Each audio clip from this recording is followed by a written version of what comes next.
Hi, my name is Anna and welcome to my channel. I am a social work major. I'm a senior about to get my BSW, graduate in May, but it has been a while since I've made an academic-y video like so, but my ecological systems video just keeps being helpful for people, and so I wanted to make another one just to help people navigate through the field of social work as I have had to learn to do throughout college. And so, as you know by today's title, we'll be talking about the strengths-based perspective. I'll talk about what it is, how it applies in practice, some takeaways, where it falls short. We'll really just go into everything, and I'll try to do it as quick as possible so you can be in and out of here and I've gained a lot of knowledge in the process. Before we get started, like I said, I like to make these kind of videos, but I want to make ones that are helpful and that people will find useful. And so if you have any theories or any topics that you would like me to cover, I am more than happy to do the research and make a video on it, but just comment to let me know because I won't know unless you tell me. But without further ado, let's just talk about the strengths-based perspective. This is called both the strengths-based perspective and the strengths-based approach, and so I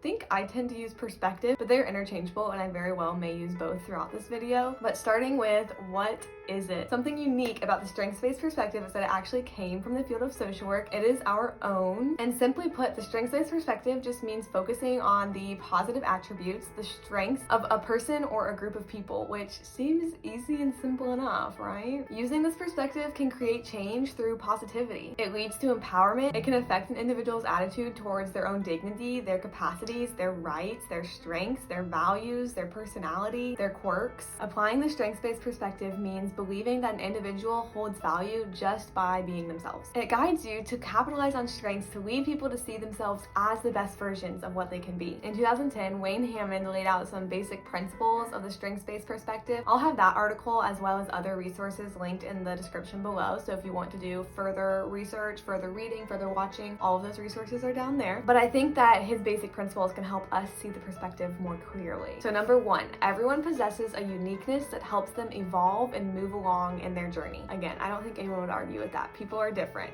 but we have to learn how to utilize it in practice. Two, what receives attention and focus becomes what we or the client strive for and eventually becomes reality. So focusing on weaknesses can't be ignored because you need to know your weaknesses and know how to fight them, but only focusing on weaknesses has actually been shown to bring out those weaknesses in a client. And so the strengths-based perspective obviously does the opposite of that and chooses to focus on the strength and utilize those to bring out the best qualities in a client. Three, it's important to support others as authentically as you can, and this will make relationships deeper and more meaningful. And so this means that whenever you learn this perspective, the strengths-based perspective, you can't just apply it at a textbook level in your life, at a shallow level. You need to practice seeing not only clients, but also just people in your life as a culmination of their strengths, because we're not always used to doing that. Sometimes we do think of people's labels or of their negative traits first, but seeing people as a culmination of their strengths can help bring out those strengths in people and be empowering towards them, whether that's in a professional setting with a client or if that's in an interpersonal setting with anyone you come across. The next big thing that you have to remember when utilizing a strengths-based perspective is that you have to let the client be the storyteller of their own story. And so I kind of touched on this, but you can't have a preconceived notion about a person when utilizing the strengths-based perspective. You have to let them be able to tell you about themselves, and then that's how you know them. So whether you find out a client's diagnosis before meeting them, you can't hold that label above them before getting to know them. Or if you've heard about the problems that someone is having through someone else, you can't believe those problems wholeheartedly and know the intricacies of them and how it's really working in the real situation until you actually listen to the person who is involved in all of it. And so the strengths-based perspective holds highly the narrative of the individual, giving them the space to tell their story, to tell who they are, and then you can get to know them that way. In talk therapy, obviously the client is the storyteller, and their story will likely include trauma, pain, and stressors. It's the practitioner's goal to then guide the client towards seeing themselves as a survivor rather than a victim. So the client gets to tell their story, but then the practitioner can get to challenge any mindsets that maybe aren't focusing on the strengths of the person in the story, but you, the practitioner, don't get to dictate their story for them. You know what I mean? While using a strengths-based perspective, it is important to guide the individual to be able to acknowledge and identify their own strength, which is something that is weirdly hard for all of us. Like if someone were to come up to you and ask, what are 5 strengths of yours? For me, that's hard hard to just list them off. Even if something maybe comes to my head, it just feels weird to list off our strengths, but it shouldn't. And so that is something that I encourage you to practice, so that then you can help others feel comfortable getting to know their strengths too. Because it is likely, if you ask a client just straight off, what are some of your strengths, it'll be hard for them to come up with them, or they maybe won't wholeheartedly believe them. But it is important to guide through open-ended questions and through guided discussion the client to identify and realize their own strengths, because they will be willing to utilize the strengths that they believe they have, and those are the ones that they can identify. One pretty universal strength that you can kind of fall back on to get the conversation going is just the fact that the client showed up to wherever you are, you can frame as a strength. So whether it's voluntary treatment, then that means that the client is pursuing support and pursuing help, and that they value themselves enough to do that, and that is a strength. If it is mandatory treatment for whatever the situation may be, the fact that the client still showed up, even though no one literally physically forced them to, even though it's mandated, shows that they are willing to put in the work to get on the other side of this situation, whatever they may be in. And you can help them see that as a strength, just to get the ball rolling. So moving on, how does the strengths-based perspective shape practice? In practice, it is important to see clients as resourceful and resilient whenever they are in adverse conditions, because then you can help them utilize these skills to pave a way out of the adversity. Additionally, a strengths-based perspective means that there cannot be a one-size-fits-all treatment for clients, because each person has a unique set of skills, a unique set of strengths, and so obviously if you're utilizing their strengths to come up with a treatment plan, then it can't be the same treatment plan for every individual. You have to find what works well for the person, because that heightens their chance of success. And so with the strengths-based perspective, you find out the client's strengths first, and then you shape their goals to reach a solution, but you shape their goals to fit them, instead of coming up with goals and then trying to squeeze the client's personality in there somehow. You create the goals to fit the client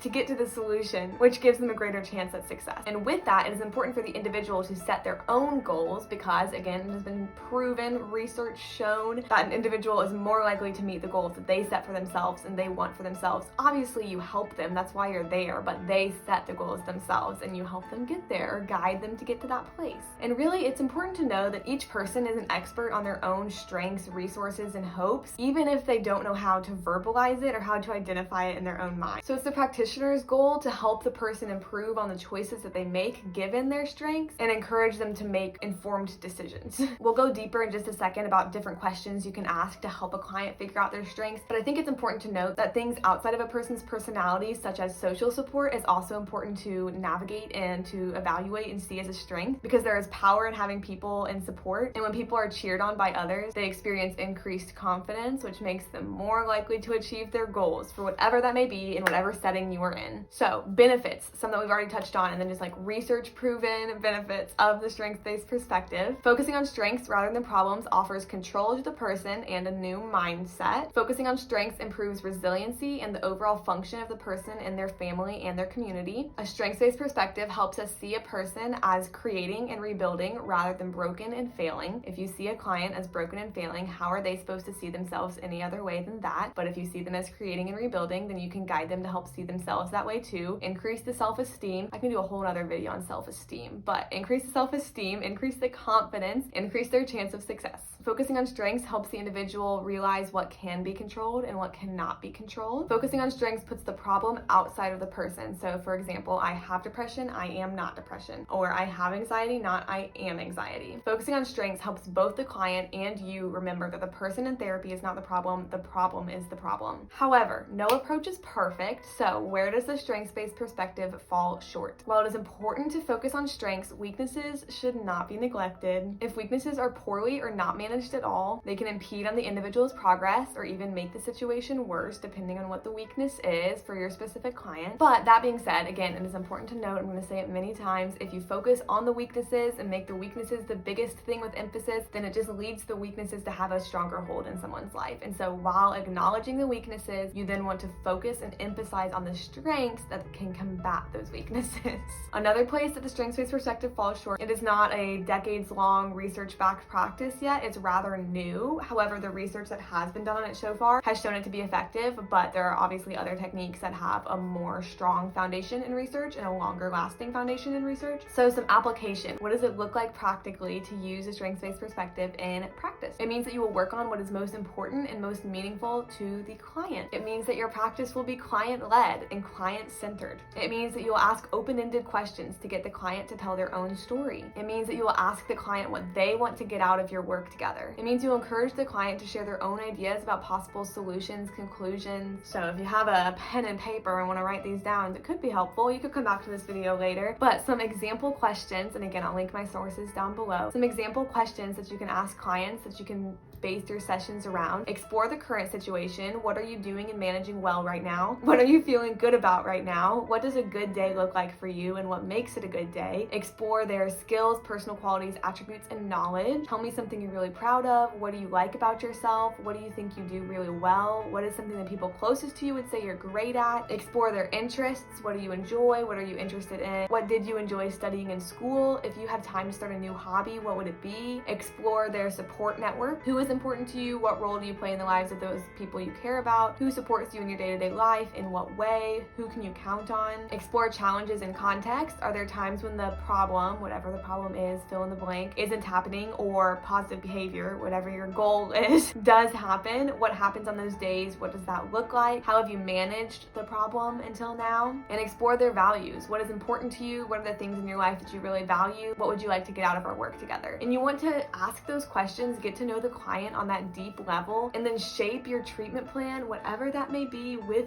whomever that may be, to fit the client and to utilize their strengths to get them to the place they want to be. I'm not going to dive too deep into examples because I want to keep this video short so you can learn a lot in just a little bit of time, but there are other YouTube videos that will go into examples and case studies and challenge you by giving you a person in a situation and testing if you're able to find the strengths in that situation. That's a really important skill to have, and you need to practice to be able to do it well. But I will link all of those videos. I'm not going to be that video, but I hope this video was helpful for you. I'll link all those videos below. But some takeaways that I want you to remember and carry on as you strengths-based perspective your way through life are that all people have strengths and capacities. There are no exceptions to that. Every person has a strength. Every person has at least one capacity. People change and grow through utilizing their strengths and capacities. Problems can blind people from noticing their strengths, and intrinsically motivated self-set goals that come from an individual's strengths are the ones that are most likely to be met. I hope you feel like you learned a lot. I hope this was helpful. Like I said, I like doing these videos. I know it's kind of out of left field to some of the other content on my channel, but social work is something that I am passionate about, and I know that it is something that people search for and search for help on, and so I hope that I can be that for you. If you want to stick around on my channel, I do videos like this. I also do lifestyle, college, more get to know me personal videos, so up to you if you want to stick around or if you just want to wait until the next social work theory video comes out. But I don't feel like I have much to say. I feel like I said it all, so thanks for watching, and I will see you next time.